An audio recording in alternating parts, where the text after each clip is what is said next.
कास्तारिखङ्गिरः देहाग्मुसहस्रयोजनेव धन्वा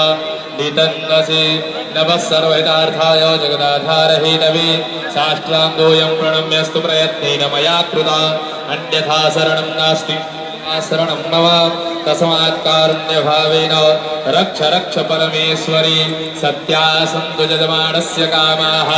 हस्ते जलं गृहीत्वा अनेन कृतार्चनेन पूजनेन मातेश्वरी गङ्गादेवी पूजन प्रियतां न मम नमः पार्वतीपतये हर हर